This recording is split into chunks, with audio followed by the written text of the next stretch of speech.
Donc ce soir, on va parler des enfants à problème. Et quand je parle d'enfants à problème, je pense particulièrement à ceux qui souffrent de ce qu'on appelle troubles de l'hyperactivité, du trouble de problème d'attention, des choses. Donc le TDAH, hein. Bon, c'est relié. Le TDAH, c'est un petit peu une version, je dirais, light de l'autisme et de ce trouble, de ces problèmes-là. C'est bon, c'est très light, évidemment. Même dans l'autisme, il y a des choses plus. Mais on va voir que, en fait, je dis ça parce que les façons de le traiter sont exactement la même chose. On va traiter de la même façon, on va avoir la même approche pour un TDAH ou un autiste. Et les différents niveaux qu'il y a entre les deux. Ok ? Donc c'est un sujet très important parce que de plus en plus d'enfants ont ce type de problème et c'est pas fini. Et le tout, c'est souvent accompagné d'allergies, de problèmes de peau, de respiration. Et il y a pourtant un grand nombre de choses que vous pouvez faire en tant que parent pour les pallier et même pour les soigner, pour prévenir. Enfin, il y a beaucoup de choses dont on vous parle jamais en fait. Et surtout, on va voir à quel point, plus vous en saurez sur le sujet, plus vous comprendrez que ça soit, je veux dire, l'hyperactivité, les allergies, les problèmes de peau, tout ça, ça ne se soigne pas séparément dans ce cas-là. C'est vraiment un problème entièrement relié, c'est un problème entier. Ok ? Alors, eh bien d'abord, on va voir comment vous allez reconnaître les principaux signes de déséquilibre que vous allez devoir identifier chez vos enfants. Okay ? Et ce qui les provoque. Pourquoi vos enfants aiment et réclament des aliments que vous voudriez leur éviter de consommer? Pourquoi il est si difficile de les en détourner et comment les en détourner? Comment savoir si votre enfant est atteint de TDAH, trouble de l'attention et de l'hyperactivité? Comment on peut intervenir à temps d'ailleurs pour l'enrayer? Et quelles solutions offertes par l'aromathérapie holistique et la nutrition sont à votre disposition? Ok. Alors bon, avant de continuer, au cas où il y en a qui ne me connaissent pas, vite fait, je me présente. Donc je suis Cécile Heller et c'est un peu mon sujet de prédilection parce que c'est évidemment relié à tout ce qui concerne la toxicité interne et l'inflammation. On va voir ça tout à l'heure. Donc ça, ce sont mes sujets de prédilection. Et aussi parce que mon fils n'est pas TDAH, mais il a eu un grave traumatisme crânien qui lui a donné exactement les mêmes symptômes. Et il a fallu que je développe plein de moyens de lui éviter la batterie de médicaments qu'on voulait lui faire prendre et qu'on veut certainement faire prendre d'ailleurs à tous les gamins qui aujourd'hui ont des problèmes de concentration et d'attention. C'est exactement la même chose, peu importe l'origine. Donc je me suis beaucoup penchée sur le sujet. Et j'ai découvert pas mal de choses dont je vous parle là, comme, là, je vous donne des chiffres, parce que ça, c'est des choses sur lesquelles on tombe évidemment quand on met le nez là-dedans. Et donc, on pense à vous rappeler de vacciner vos enfants, par exemple, mais on ne va pas leur éviter l'épidémie croissante de maladies chroniques qui produit de plus en plus d'asthmatiques, d'obèses, d'hyperactifs, d'allergiques, d'eczémateux. Hein. Ça, c'est quelque chose que personne ne pense à vous faire éviter. On ne vous donne pas un moyen d'éviter les maladies chroniques qui guettent de plus en plus d'enfants. Si on regarde les courbes d'enfants atteints de maladies chroniques, ça grimpe, ça grimpe, ça grimpe. Parce qu'il y a donc 2 fois plus de maladies chroniques des enfants depuis 20 ans. Et il y a plus de la moitié des enfants de 8 à 14 ans qui ont souffert d'une maladie telle que asthme, obésité, TDAH et eczéma. Je vous parle de tout ça parce que ça va ensemble. Il y a rarement des gosses qui ont des problèmes d'attention et d'hyperactivité sans avoir aussi des problèmes respiratoires ou de peau, voire de poids. Donc, la plupart du temps, ils ont tous montré des signes annonciateurs qu'on sait aujourd'hui identifier et ça permet d'agir assez tôt et de prévenir l'apparition de ces maladies. Mais bon, encore faut-il le savoir. Parce que ces maladies ont pour toutes une cause commune, c'est des problèmes d'immunité, des problèmes de ventre et des problèmes nerveux. Alors c'est quelque chose qui nous concerne tous, même si vous n'avez rien détecté d'anormal chez votre enfant, il faut que vous sachiez que l'environnement actuel augmente considérablement les risques de maladies chroniques. Ça, c'est quelque chose que je vous répète à chaque webinaire. C'est une sorte d'épée de Damoclès, si vous voulez, à cause de ce à quoi on est exposé en continu, hein, à cause de ce que la société d'aujourd'hui nous propose tous les jours, et sans compter les médicaments. De toute façon, c'est bien pour ça, peu importe, on préfère vous laisser en contact avec tout ce qui va fabriquer ces problèmes-là, parce que de toute façon, on va vous proposer des médicaments qui vont atténuer les symptômes. Donc, pourquoi s'en priver? D'autant qu'il y a une magnifique industrie là derrière. Donc, plus vous connaîtrez les symptômes, mieux vous pourrez agir et prévenir, autrement qu'en donnant des médicaments. Et donc, voici les principaux signes de déséquilibre. On va les passer en revue, mais donc il faut que vous connaissiez les principaux signes annonciateurs de ces déséquilibres chez les enfants. Parce que c'est eux qui doivent sonner l'alarme dans votre tête. Hein. Il ne faut pas que vous les abordiez un par un. Il faut que vous compreniez leur origine commune. Et il faut que vous compreniez que si votre enfant les cumule, d'où ça vient. Donc, il y a les infections respiratoires à répétition, les maux de ventre, les maux de tête récurrents, les colères, les variations d'humeur, les angoisses, les cernes sous les yeux, la constipation, la diarrhée qui dure, les morceaux d'aliments dans les selles, le manque d'appétit, les éruptions cutanées, l'hyperactivité, le manque d'attention, un retard de développement ou de poids, la fatigue, la mélancolie aussi. Okay. Ça, c'est... Alors, il n'est pas forcé, ou elle n'est pas forcée, je dis surtout il, parce que c'est surtout les garçons. Enfin bon, ils ne sont pas forcés d'avoir tout ça d'un coup. Mais il y a des trucs qui sont très significatifs. Les problèmes de ventre, les infections respiratoires, alors, les maux de tête, les variations d'humeur, hein, les problèmes d'anxiété. Alors ça, c'est classique. Hein. Évidemment, le manque d'attention, hein, les problèmes de concentration, ça va ensemble, hein, tout ça. Alors, la combinaison, séparément, évidemment, ces déséquilibres-là, ils peuvent rester bénins. On va dire, ah bah tiens, pour les maux de crâne, tiens, on te donne ça.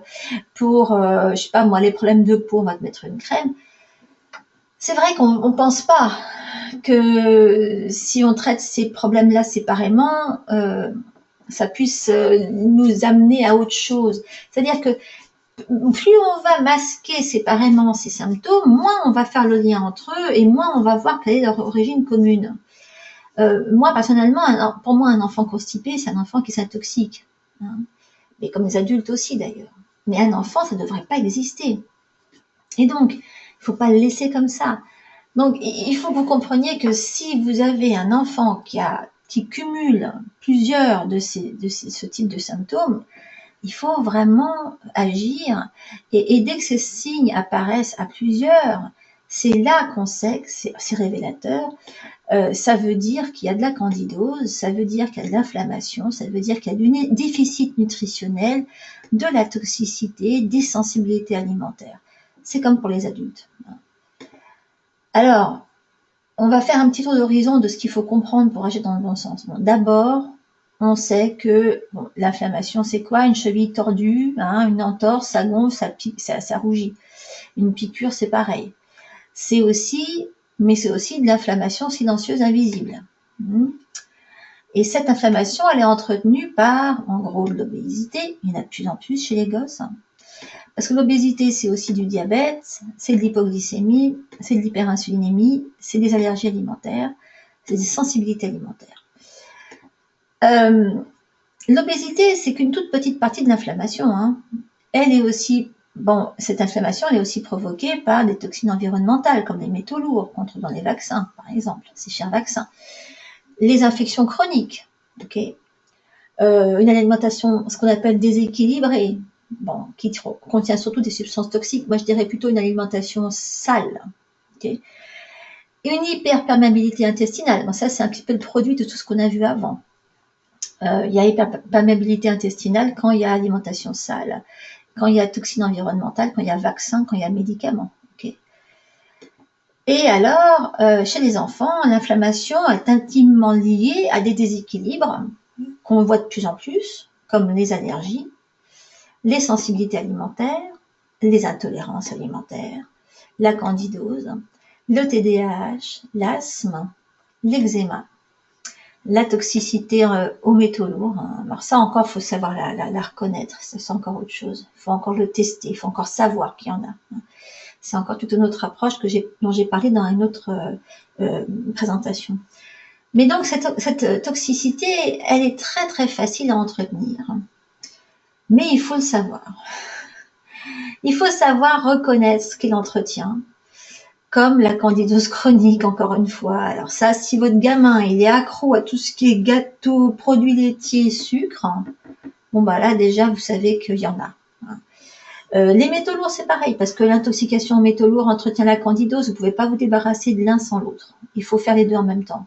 L'un empêche l'élimination de l'autre. Et de ces deux-là découlent les sensibilités alimentaires qui font que quand vous lui donnez quelque chose, n'importe quoi, ça peut être un morceau de poulet ou un œuf, sur le moment, il n'a absolument rien, contrairement à une allergie, mais le lendemain, il va se mettre à être fatigué à un point qu'il ne pourra pas l'expliquer, du coup, il va être emmerdant comme pas possible, parce qu'il ne va pas comprendre ce qui lui arrive, il va être frustré, de mauvais poil, ou alors il va avoir le ventre qui va se mettre à gonfler, ou alors il va avoir des maux de crâne, il va avoir des douleurs articulaires, il va avoir des problèmes d'attention. Tout ça à cause d'un truc qu'il a mangé la veille, ou même l'avant-veille. Ok ? Et puis il y a le déficit nutritionnel qui vient avec tout ça, parce qu'évidemment, dès que vous êtes inflammé au niveau intestinal, vous n'absorbez pas. Et chez les gosses, ça a beaucoup de conséquences, encore plus que chez les parents, je dirais. Alors cette chère candidose, j'étais obligée d'en parler, il faut quand même savoir l'identifier. C'est vrai que elle touche tellement de monde déjà à la naissance, pour peu que votre mère ou que vous en ayez souffert, et ben votre gosse, vous êtes quasiment sûr qu'il en a. C'est rare de passer au travers, à moins que vous ayez sciemment fait l'effort de vous en débarrasser pendant votre grossesse ou même avant. Enfin, le mieux, c'est encore pendant la grossesse de faire attention. Il y a des grandes chances pour que votre bébé naisse avec. Ça peut se manifester de plein de façons différentes encore. Mais donc, cette candidose, elle s'identifie grâce à un test salivaire. Il suffit de cracher dans l'eau. Ça, on pourra en parler tout à l'heure si vous voulez. J'en parle dans tous mes articles. Et donc, c'est l'invasion d'une levure saprophyte qui vit dans notre système digestif, surtout sous le contrôle de la flore. S'il n'y a pas une bonne flore, la bête se développe. Et ça arrive très très souvent que la flore soit défaillante. Et donc, cette levure entretient un état d'inflammation constant et irrite surtout les tissus avec ses déjections. Alors ça les irrite, mais ça les endommage aussi. Donc, le test de la salive, là, il y en a un ici. Voilà, il suffit de cracher dans de l'eau le matin avant d'avoir fait quoi que ce soit d'autre. Et vous regardez le comportement de votre salive dans l'eau. Et si elle est nettement visible, au lieu de disparaître à la surface, eh ben vous êtes cuit, il y en a. Ça, c'est sûr. Alors, la candidose, évidemment, elle est responsable de beaucoup de choses, comme les allergies, l'hyperactivité, les otites à répétition, les maux de ventre, l'eczéma. Enfin, responsable, elle est reliée, parce qu'il y a d'autres choses qui viennent se greffer dessus, mais c'est principalement ça. Donc, la fatigue, la mélancolie, la dépression, le manque d'attention, les maux de tête, les sautes d'humeur, la colère, les douleurs articulaires, l'intestin perméable, le côlon irritable, la déficience nutritionnelle, l'infection respiratoire, l'asthme, les éruptions cutanées, les cystites à répétition, les infections fongiques diverses. Bon, ça, c'est des trucs qu'on voit chez les adultes autant que chez les gosses. Parce que moi, j'ai eu tout ça quand j'étais petite. Enfin, en dehors des problèmes de peau, je les ai pas eu heureusement. Mais sinon, mais j'ai eu droit, quoi. Et j'avais 5 ans. Et c'est des choses, à l'époque, personne ne le savait. Et personne ne comprenait pourquoi j'avais tout ça. Okay.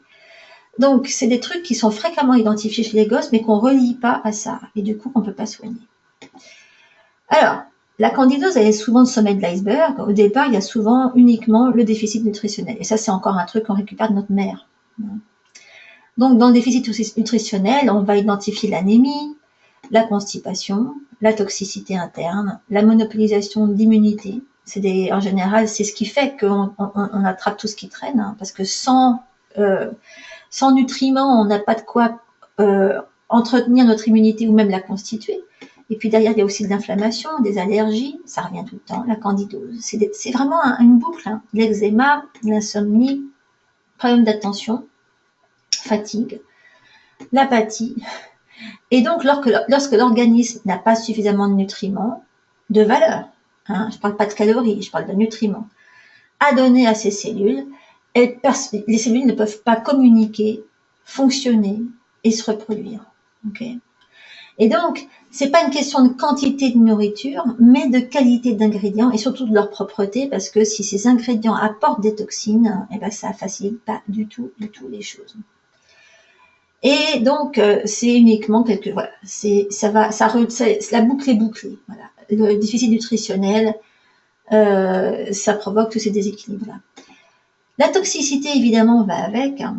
C'est une des origines du déficit nutritionnel. Hein. Et c'est une forme d'excès de déchets métaboliques. C'est pour ça que je parle tout le temps de faire des lavements du côlon, parce que ça permet d'éviter une accumulation de déchets métaboliques, une accumulation de toxicité. Et ça, c'est une façon très facile d'éliminer cette toxicité. Et elle est créée par la consommation d'aliments morts et polluants, d'ailleurs, comme les mauvaises graisses, les produits hautement raffinés, transformés, industriels, tout ce qui est sucre, additifs, colorants, toutes ces cochonneries-là. Hein. Tout ça, ça fait de la toxicité. Et là, moi j'ai vu des gens donner à des gosses un biberon de coca. Hein.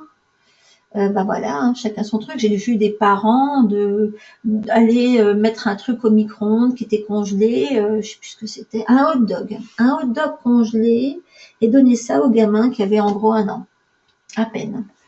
Et des fous, hein, mais c'est par ignorance, je sais pas pourquoi ils font ça. Enfin bon, ça se fait.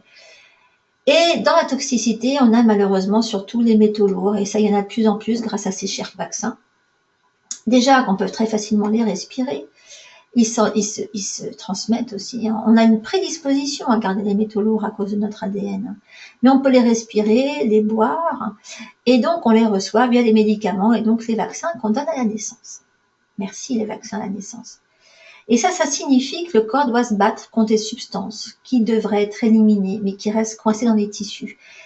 Mais non seulement dans les tissus, c'est que les métaux lourds, ça reste coincé dans les tissus gras. Donc tout ce qui est cerveau, et terminaison nerveuse. Ça explique beaucoup pourquoi des problèmes de concentration et d'attention apparaissent. Donc lorsque le corps se bat, c'est le système immunitaire qui travaille, l'inflammation qui s'installe, et à ce moment-là, tout ce qui va avec l'inflammation dont on a déjà parlé. Alors ces chers métaux lourds, il faut quand même en préciser 2-3 choses. Donc c'est ce que je vous disais, ils s'attaquent surtout aux tissus adipeux. Hein. Et donc, leur présence est presque toujours dénoncée par des problèmes d'humeur, de fonction du cerveau, des troubles neurologiques, hein, comme la sclérose en plaques, problèmes de pression artérielle, difficultés d'apprentissage, chute de QI. Ça, on le voit aussi beaucoup chez les adultes, hein, qui sont jamais testés pour ça. Hein. Et donc, la conséquence, la plupart du temps, ça va être de la constipation. Parce que, entre autres, quand il y a métaux lourds, on peut pas se débarrasser de sa candidose. Voilà. Je verrai tout à l'heure si j'en connais pas mal parmi mes clients qui ont ces problèmes-là. Peut-être que si j'en vois qui sont là ce soir, je leur demanderai de témoigner. Mais c'est très très compliqué de s'en débarrasser. Ça entretient donc de l'anémie, de la pâleur, des vertiges, des mauvaises coordinations, troubles musculaires, problèmes digestifs évidemment, puisqu'on a tout ce qui va avec la candidose au passage, problèmes de concentration et d'attention. Mais il y a aussi beaucoup de problèmes de peau, il y a un tas de cochonneries qui sont liées à la toxicité. Hein. Donc, on va les identifier, ces métaux lourds, avec une analyse minérale des cheveux la plupart du temps. En fait, chaque analyse identifie une source différente de métaux lourds. Hein. Mais là, je ne vais pas toutes les lister. Ce qu'il faut savoir, c'est que il y a des défaillances héréditaires qui sont très communes chez les garçons. Une défaillance qui limite l'action d'un neurotransmetteur, le D4, dans le cerveau, et donc ça donne des cas insolubles de TDAH et d'autisme. Et justement parce que ce neurotransmetteur, du coup, il y a une méthylation, un nettoyage de cellules qui est empêché par ce défaut. Et vous pouvez toujours courir pour que l'enfant aille mieux dans ces cas-là, à moins de complètement nettoyer son organisme et donc de passer par une détox de métaux lourds. Donc c'est en général les gosses qui ont des métaux lourds ont la plupart du temps ces problèmes de neurotransmetteurs. Ça, c'est tout un protocole pour s'en débarrasser. Et donc ça va être identifié par analyse minérale des cheveux. Mais on trouve les métaux lourds dans plein de sources, hein. Dans les vaccins, donc médicaments, air pollué, additifs, colorants, eau. Et donc, s'ils ne sont pas considérés dangereux pris séparément, eh ben, c'est leur synergie, leur accumulation qui provoque cette intoxication et déséquilibre qui est tellement difficile à soigner. Pour ça, le système actuel est complètement nul parce que on va vous dire ah mais la dose de vaccin qu'on a dans la dose de métaux lourds qu'il y a dans les vaccins, c'est rien. Ah oui, mais si on additionne ce qu'il y a dans les vaccins, et si ça tombe chez un gamin qui justement a un problème de défaillance héréditaire par rapport à ça, et qu'il a du mal à évacuer les métaux lourds, eh ben il va les stocker. Et donc il va avoir un vaccin, deux vaccins, une petite série d'antibiotiques, il va être dans un environnement où il y a particulièrement beaucoup de métaux lourds dans l'eau, dans l'air. Et il y a un moment, bah, le vase va être plein, et paf, vous allez le retrouver un jour, il va avoir le regard vide, plus ou moins poupée de chiffon. Souvent, en général, c'est après un rappel de vaccin que ça se déclenche. Et vous n'allez pas comprendre d'où ça vient, parce que vous avez tout fait juste, hein, et parce que tout le monde vous a dit que ça risquait rien, mais parce que personne considère les cas particuliers, et il y en a de plus en plus des cas particuliers. Quand il s'agit de vaccins et de prise de médicaments, on se base que sur la généralité. Donc, votre allergologue ne prendra pas en considération ces sensibilités alimentaires parce que pour lui, si les substances ne provoquent pas de réaction immédiate, eh ben, elles ne sont pas considérées comme ayant un impact sur l'organisme. Hello, ça va falloir qu'ils révisent leur copie. Hein. Je ne sais pas combien de temps ça va prendre. Mais enfin bon,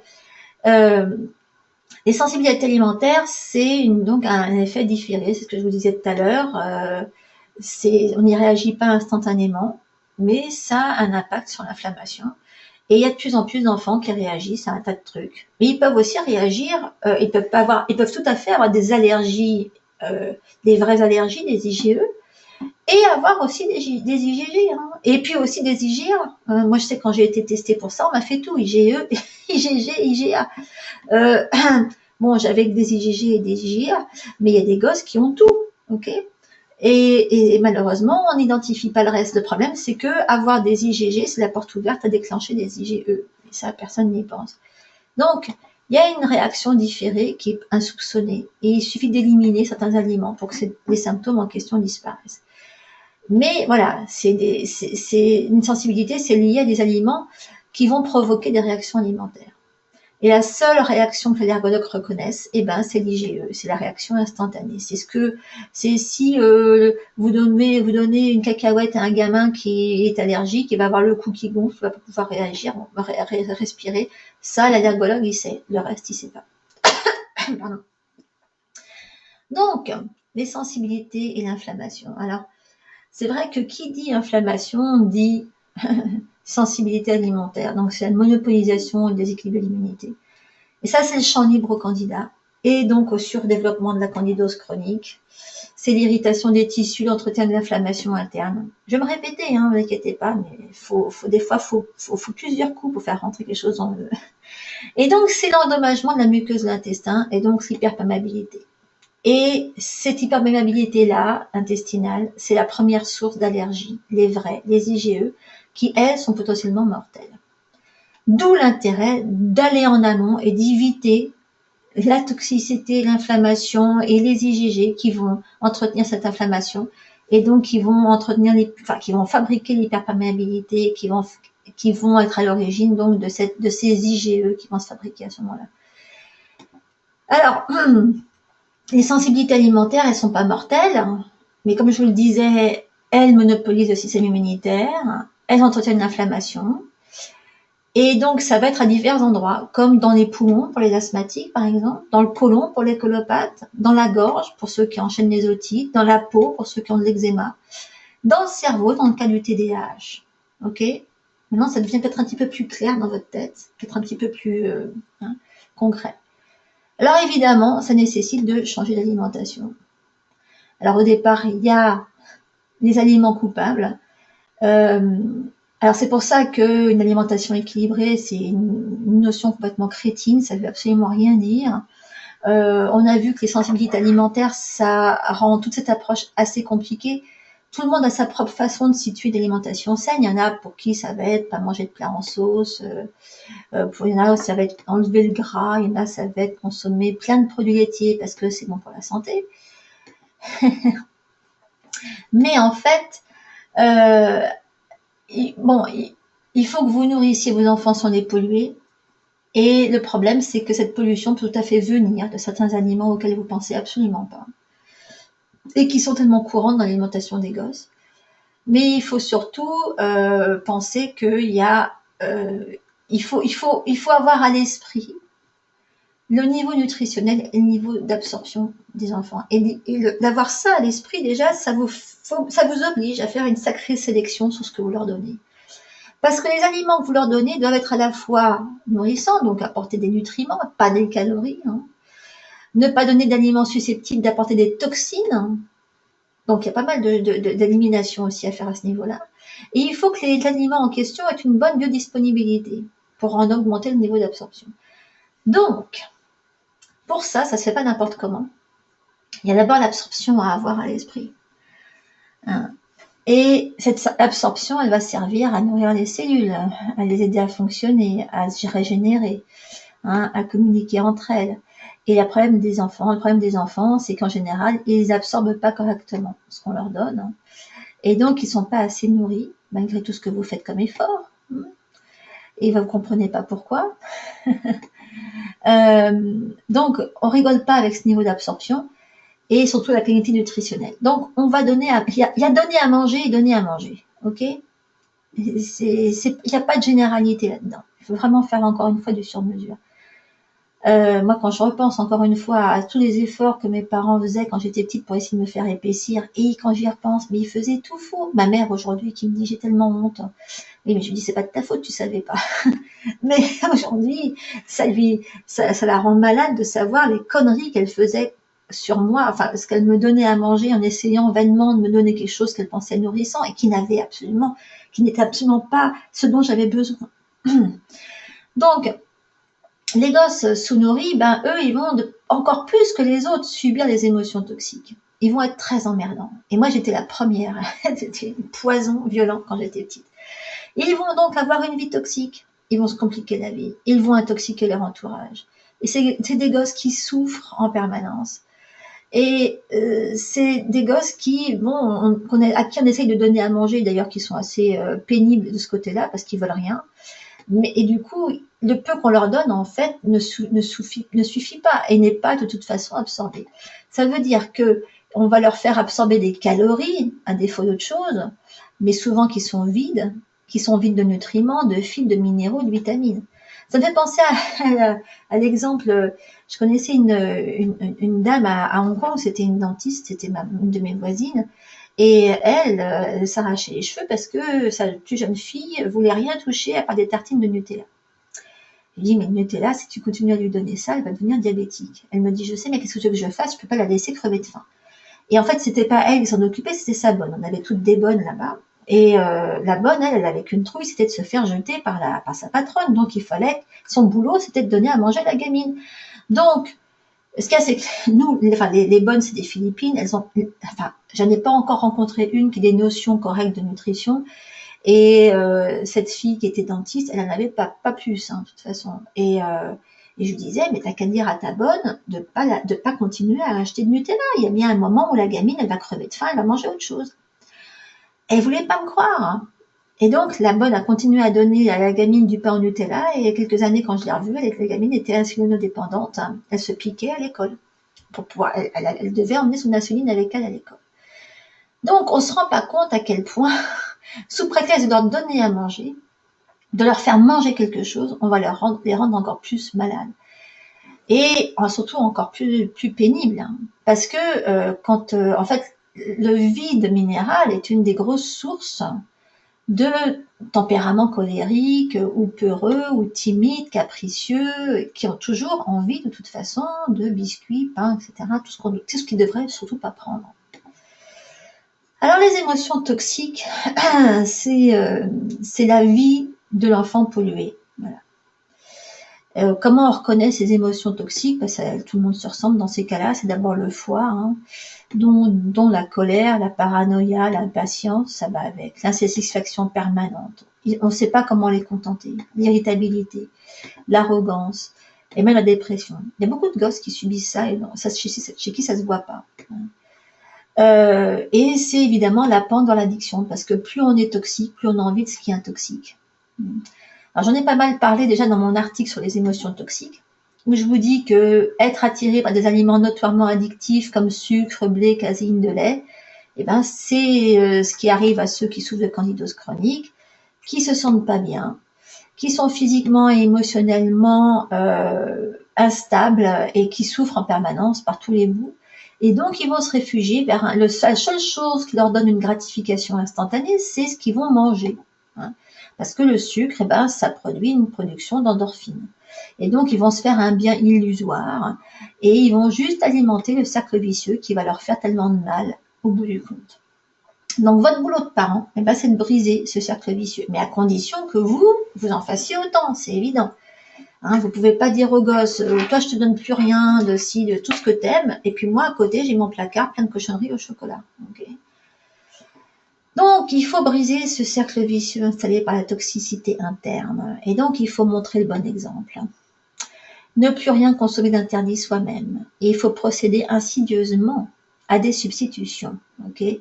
Moi je dis aux parents, si vous voulez pas que les enfants réclament, n'en achetez pas, c'était le cas pour le Nutella de la dentiste.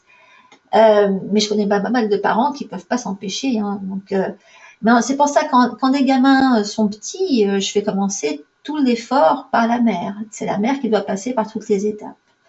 Et si l'enfant voit sa mère faire tous ces efforts-là, il va le faire beaucoup plus facilement que si on lui demande à lui de se sacrifier, ça c'est clair. Donc il faut agir sur la toxicité par des biais détournés. Et ça, les compléments alimentaires et les huiles aident quand même pas mal. Il faut entamer un processus de nettoyage parce que plus on est nettoyé, plus on va avoir envie de ce qui fait du bien, plus on va entendre notre corps nous demander des choses. Et les cellules propres, donnent accès au bonheur, à la joie. Tandis que les cellules sales, c'est la maladie, c'est la tristesse et la destruction. C'est pas plus compliqué que ça. Et donc, il faut impérativement commencer par nettoyer votre enfant avec des suppléments et des huiles. Okay. Et là, ça sera beaucoup plus simple de faire intervenir des transformations sur son alimentation. Donc, idéalement, il faut que vous lui fassiez tout. Mais il y en a beaucoup qui me disent, oui, à midi, c'est la nounou qui s'en occupe, ou le soir, c'est la nounou qui s'en occupe, et puis elle, il ne faut pas lui demander qu'elle fasse des efforts. Et ouais, c'est vrai que là, c'est compliqué.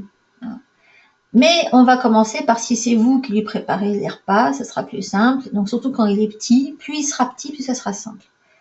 Donc vous, si vous lui fabriquez, si vous lui préparez tout, il faut que vous lui mettiez des oméga 3 partout, du jus de citron, de l'ail, du persil. Alors plein de salades, plein de légumes. Enfin, la salade c'est différent, il faut identifier ce sont. Mais en tout cas, il faut mettre de l'huile de lin partout, les légumes, mayonnaise. Il faut lui faire du beurre à l'huile de lin. Là, je vous donne la recette. C'est moitié beurre, moitié huile de lin. Vous mettez prendre au frigo. Et vous pouvez lui en faire tartiner. Comme ça, il se fait des tartines d'huile de lin sans le savoir. Ça marche très bien. Voilà, ça soutient le foie, la construction du cerveau. C'est c'est anti-inflammatoire. Il y a le jus de carotte maison.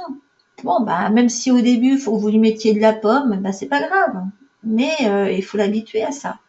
Vous pouvez en faire plusieurs bouteilles à l'avance au frigo. Hein. Et alors, si votre enfant va à la cantine ou chez la nounou, vous lui fabriquez le maximum de choses et vous donnez ça à la personne qui va s'en occuper. Voilà. Petit à petit, de toute manière, vous allez grignoter du terrain avec des choses que vous allez faire vous-même et des habitudes. Donc, il faut aussi que vous lui fassiez une huile essentielle, un mélange d'huile essentielle qui agisse sur son foie et ses reins. Hein, il faut masser son ventre matin et soir avec ça. Alors, vous avez fait une dilution pour les gamins de plus de 3 ans, enfin de 3 à 10 ans. C'est une question des tranches de dilution comme ça. Et donc, sur 20 ml de base, vous allez lui mettre du cèdre de l'Atlas, du romarin, de la camomille. Et si c'est un bébé, voilà, vous changez légèrement la dilution. Okay. Alors pour les huiles, c'est vrai qu'il y a des huiles qu'il faut avoir toujours sous la main quand on a des gosses à problème. Alors c'est des huiles qui sont antifongiques, donc qui sont anti-candidats, mais elles agissent particulièrement sur le système digestif, elles remontent l'immunité, et il faut que vous les ayez tout le temps. Donc il y a la camomille allemande, c'est une des meilleures huiles du foie. Elle est anti-acné, anti-eczéma, inflammation, poussée dentaire, dermatite, etc. Elle bosse sur la colère, l'irritabilité, l'insomnie. Enfin bon, c'est une mine. Ok. Il y a le 7 de l'Atlas qui soutient les reins, qui élève leur niveau vibrationnel. C'est une huile fortement antimucosique. Et là, il y a tellement de gamins qui ont sans arrêt le nez qui coule. Si vous lui donnez ça, si vous leur mettez comme le 7 de l'Atlas, ça va considérablement améliorer. D'autant que c'est une huile à avoir en cas de toux à répétition, d'otite à répétition, tout ce qui est infection urinaire et fongique, tout ce qui est bronchite. Okay. Et c'est l'huile anti-asthme, hein. Ça rentre dans le protocole anti-asthme. C'est une huile qui va équilibrer la vie, qui soulage de la peur, de la colère, de l'anxiété, du manque d'indépendance. C'est énorme ça pour les gamins qui ont des problèmes de ce type-là de toxicité au niveau des reins. Et puis il y a le romarin qui lui bosse partout, foie et reins, et donc qui agit sur les problèmes intestinaux, les douleurs d'estomac, les congestions respiratoires, hein. Sur la fatigue mentale. Alors ça, c'est ce que j'ai utilisé le plus avec mon fils pour essayer de le faire se concentrer mieux sur les problèmes de mémoire, de confusion, etc. Moi, c'est ce que j'utilisais pendant mes examens. C'est vrai que ça marche quand même pas mal, ce truc-là. Alors, à petits pas, vous allez grignoter du terrain, c'est ce que je vous disais, et petit à petit aussi, vous allez améliorer l'équilibre émotionnel de vos enfants. Parce que bon, petit à petit, il faut les amener à comprendre ce qui se passe et qu'ils acceptent, qu'ils adhèrent pour changer leur réaction. Donc, il faut les aider à accepter, à être plus flexibles, à vous écouter, à vous faire confiance, hein, jusqu'à laisser complètement tomber une alimentation qui leur servait à rien, hein. Donc, en dessous de 7 ans, un enfant aura besoin de sa maman, hein, il faudra qu'elle se fasse traiter aussi. Parce que son problème est complètement lié à tout ce que vit sa mère, hein, à son hérédité. Donc, ça nécessite une prise en charge particulière. Mais bon, il y a un cas où il faut beaucoup plus intervenir, c'est le TDAH déclaré. Et bon, c'est vrai que dans le TDAH, il y a différents niveaux. Alors, il y a la carte d'identité de l'inattentif. Donc, il donne pas de détails. Hein. Bon, il a du mal à être attentif, il a du mal à écouter de toute façon attentivement, il a du mal à comprendre les tâches demandées. C'est souvent des gamins qui sont vachement brillants, hein. Faut pas tout mélanger, hein. C'est des gosses qui s'embêtent la plupart du temps parce qu'ils vont droit au but beaucoup plus facilement que les autres, et c'est aussi pour ça qu'ils rentrent pas dans les détails. Donc ils ont du mal à s'organiser, ils n'aiment pas l'effort soutenu, ils ont besoin d'être distraits, hein, de toute façon, et donc ils perdent leurs affaires. Ils sont facilement distraits parce qu'ils ont besoin d'être distraits. Ils s'ennuient très rapidement. Et bon, ils oublient la plupart du temps ce qu'ils doivent garder à l'esprit. Et l'hyperactif, lui, eh ben, il gigote sur son siège tout le temps. Il se lève souvent en classe. Il tient pas en place. Il n'aime pas les activités calmes. Il parle trop. Il répond avant la fin de la question. Il a du mal à attendre. Il interrompt les conversations. Et ceux qui me connaissent me reconnaissent peut-être complètement là-dedans. Je suis une excitée de service qui bouge, qui tient pas en place. Et donc, ça arrive beaucoup, hein, et c'est pas par hasard aussi que quand vous avez des gamins qu'il arrive quelque chose, et ben, ça va se manifester de cette façon-là aussi chez eux. Alors, il y a pas mal de solutions. Et ça existe, hein. Enfin, je sais qu'ici aux États-Unis, on a beaucoup de choses qui sont publiées là-dessus. Bon, là, moi, j'avais rassemblé des informations de cette conférence suite à la lecture d'un bouquin. Super, d'ailleurs, ce bouquin. Bref. Mais bon, qui n'existe pas en français, malheureusement. Et donc, c'est un bouquin écrit par un toubib qui se consacre que à ça. Et qui nous dit que ces symptômes dépendent donc de l'intégrité intestinale, ça c'est démontré, qui sont reliés à la dysbiose intestinale, donc c'est la candidose, ça aussi c'est démontré. En fait, tous les toubibs ici qui s'occupent des gamins depuis TDAH jusqu'à autisme, ils s'occupent de leur ventre, de leur candidose, de leur réaction aux aliments, de leur déficience nutritionnelle, de l'immunité et du fonctionnement des neurotransmetteurs. Voilà. Donc tous les gosses qui sont traités pour ça ici, ils passent par tout ça. Et je ne crois pas que ça existe en France. Donc, au niveau de l'inflammation, ça fait partie des choses qui sont directement, enfin, sur lesquelles les, les, tout ce qui est publié, ça tarde beaucoup, hein, et tout ce que je vous ai dit, c'était publié de toute façon là-dedans, mais il faut encore insister, les toxines produites par le candidat entretiennent cette inflammation, d'où l'intérêt de vraiment passer par la case anti-candidat. Et encore une fois, ces toxines provoquent l'hyperperméabilité de la paroi de l'intestin, la fuite des molécules indésirables dans l'organisme, une source de toxicité accrue, et donc il faut enrayer ce processus inflammatoire. Et ça marche pour asthme, obésité, eczéma, allergie, constipation chronique, etc. Donc vous faites d'une pierre beaucoup de coups, en fait. Mais en même temps, un gamin qui fait du TDAH, en général, a pas mal de ces autres problèmes aussi. Alors, qu'est-ce que la médecine vous propose? Il faut quand même que je vous explique ça. Parce que un des plus grands pollueurs d'enfants actuels, c'est le méthylphénidate. Cette chère Ritaline, Concerta, ce qu'on va donner à un gamin qui n'arrive pas à se concentrer. Okay. C'est quelque chose d'assez révoltant. Moi, je sais que mon fils il a été loin d'ici 1 an à la fac. Hein. J'ai dû le récupérer parce que ça se passait pas bien du tout. Parce qu'il était entouré de gamins qui, eux, étaient bouffés au mythe par les amphétamines, le méthylphénidate, tous ces trucs-là. Il m'a dit, ils en prennent tous, mais des doses pas possibles. Sinon, ils peuvent pas. Et le problème, c'est qu'aujourd'hui, le système de fac actuel, en fait, compte là-dessus. Il compte sur le fait que les gamins vont être drogués jusqu'à la moelle, avec des trucs comme ça, et que, en fait, les examens et tout ce qu'on leur demande est formulé en fonction de leur capacité de concentration artificielle, hein, produit par ce type de médicaments. Alors, il y a des gamins pour qui ça se passe très bien avec ces médicaments-là, jusqu'à un certain point, parce qu'évidemment, ça provoque des effets secondaires. Et puis, il y en a chez qui c'est la cata. Et donc, il y en a chez qui ça accroît les symptômes. Ça masque des symptômes, mais ça en accroît d'autres. Ça peut rendre léthargique, ça peut rendre dépendant de la dose toutes les 4 heures. Dans 30% des cas, pour les enfants de moins de 6 ans, on peut leur donner des mesures éducatives, etc., mais c'est en général insuffisant, hein, loin de là, puisque c'est complètement métabolique. Alors, pourquoi il y a de plus en plus de TDAH et d'autisme? Eh ben, c'est des effets secondaires du progrès des 30 dernières années. C'est tout bête, hein, mais c'est pareil avec la montée des maladies chroniques qu'on voit apparaître chez les adultes. Hein.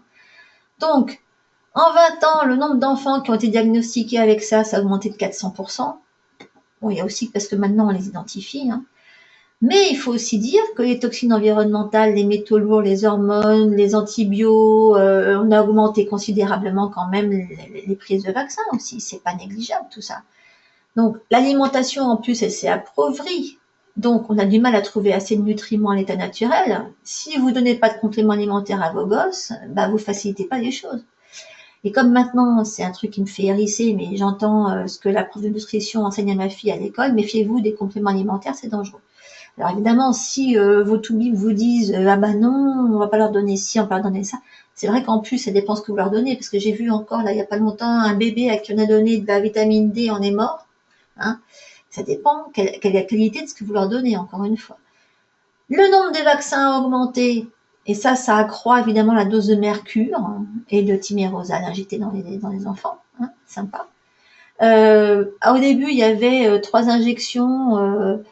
Et maintenant, il y en a, je sais plus, maintenant ces 3 injections, elles contiennent 99 fois plus de mercure que ce que on considère acceptable et sanitaire. Hein. Maintenant, je sais plus combien ils en ont, mais par rapport à un certain nombre d'années, c'est dramatique. Et donc, une fois que les gamins ont autant de mercure dans l'organisme, il faut très peu de choses hein, pour que ça fasse éclater quelque chose. Donc, il y a un déficit d'attention qui peut être guéri sans drogue, hein, parce que les drogues n'ont jamais guéri personne, je le répète à chaque fois, et qu'on est condamné à prendre à vie. Il faut quand même savoir que mon fils, il a eu dans sa classe un gamin de 15 ans qui a fait un arrêt cardiaque suite à la prise de thymérosal, non pas de thymérosal, de Ritaline. Il prenait ça depuis qu'il était petit, depuis qu'il avait une dizaine d'années. Et il a fait un arrêt cardiaque suite à la prise de cette cochonnerie. Ça bouffe le cœur au mythe. Hein. Alors qu'on ne nous dise pas après, non, c'est complètement inoffensif. Hein. Donc, quelqu'un qui fait du TDAH, il faut commencer aussi par rééquilibrer le système immunitaire pour réduire l'inflammation au niveau du cerveau. Donc, éviter cette inflammation. Donc, rééquilibrer le niveau nutritionnel. C'est obligé. Sans bonne nutrition, pas de bonne immunité. Ok. Sans bonne nutrition, pas de bon système nerveux. Bah, je sais, on n'en finit pas. Ok. Mais c'est faisable. Et ça a l'avantage d'être complètement curatif, contrairement à se contenter de thérapie comportementale. Donc, il faut détoxifier les métaux lourds, détoxifier du candida, identifier les sensibilités alimentaires, reconstruire la flore intestinale, réparer l'intestin perméable, relancer le système naturel de détoxification. Donc, c'est la méthylation dont je vous parlais tout à l'heure. Cette méthylation, c'est d'elle dont dépend la communication entre les cellules, parce que dès que les cellules sont trop sales, évidemment, elles se renouvellent pas. Alors, bon, je sais, ça fait beaucoup de choses. Et ça peut complètement vous dépasser, mais l'important, c'est que vous sachiez que ça existe, et que vous sachiez que il suffit pas d'avoir, je sais pas, il y a des solutions, voilà. Il faut savoir qu'un enfant propre à l'intérieur ne sera pas attiré par ce qui est toxique. Okay. Mais un enfant propre à l'intérieur, à la base, peut être lentement intoxiqué. Hein. Moi, quand je vois ce qu'on donnait à mes gosses à l'école quand ils étaient petits ici aux États-Unis, il y avait de quoi hurler. Heureusement qu'on a bougé en Chine où c'était beaucoup moins pire. Mais ça peut vous arriver. Je veux dire, qu'est-ce que vous savez de ce que votre enfant consomme dans la journée s'il va à l'école? Hein, s'il sort de l'école et qu'il va à la boulangerie, au bureau de tabac du coin, chercher des bonbons, des trucs comme ça, vous savez pas. Voilà. Mais donc, oui, les gosses peuvent s'auto-intoxiquer et subir des maladies chroniques. Donc, c'est à vous de faire en sorte que cet environnement lui fasse le moins de mal possible. Parce que, encore une fois, il faut que si le gamin est prédisposé, hein, son environnement va tirer la gâchette. Donc l'environnement, encore une fois, charge le fusil et non pas l'environnement, l'hérédité charge le fusil et l'environnement tire la gâchette. Ok. Donc c'est à vous de vous débrouiller pour que, même si votre gamin, moi je dis souvent aux mères, votre mari, comment il était quand il était petit. D'ailleurs, évitez de faire un bébé à un gamin dont vous savez que quand il était petit, il était emmerdant. S'il a rendu la vie impossible à ses parents, il y a des risques pour que votre progéniture avec lui en fasse autant. Et en général, ça se transmet de père en fils, hein, tout ça. Les problèmes de D4, ça se transmet de père en fils. Et c'est quasiment à coup sûr. Moi, je sais que quand j'ai affaire à des mères qui viennent me voir parce que leur gamin a des problèmes de TDAH, j'arrive à leur décrire leur mari que j'ai jamais vu en leur disant voilà, il est comme ça, comme ça, comme ça. Ah oui, effectivement, vous avez raison. Il y a pas de... Donc, quand vous savez que votre mari, ça a été un poison pendant qu'il était petit, il y a des grandes chances pour que votre bébé à vous soit archi prédisposé au niveau génétique et que à ce moment-là, il faut que vous fassiez tout, vous, pour que, vous lui donniez pas votre candidose, et que dès la naissance, que vous fassiez hyper attention à ne pas lui donner des habitudes alimentaires bourrées de sucre, caséine et gluten qui vont favoriser cette inflammation interne à fuir à tout prix. Okay. Je sais, c'est la cata de savoir tout ça, c'est très compliqué. Bon, je vous ai donné là, je vous ai rappelé dans quoi je vous parle de tout ça. Donc évidemment, dans les 140 recettes aromatiques, là, c'est celle que j'ai écrite exprès pour les parents de gamins qui, quand je leur ai appris qu'il fallait qu'ils mettent le gosse à l'anti-candidat, ils ont hurlé parce que mais je vais jamais pouvoir lui faire ça. Oui, alors du coup, je vous ai mis des recettes progressives, toute une approche progressive dans les 140 recettes. Ouais. Et puis surtout, utiliser l'essentiel de l'équilibre parce que dans ce bouquin-là, je vous apprends comment éviter le maximum de médicaments. Et c'est déjà une façon d'aborder les choses, c'est de lui éviter tous les trucs classiques issus de la pharmacopée classique qui entretient largement sa toxicité. Et pour vous, c'est une façon simple de lui éviter cette source-là de toxicité.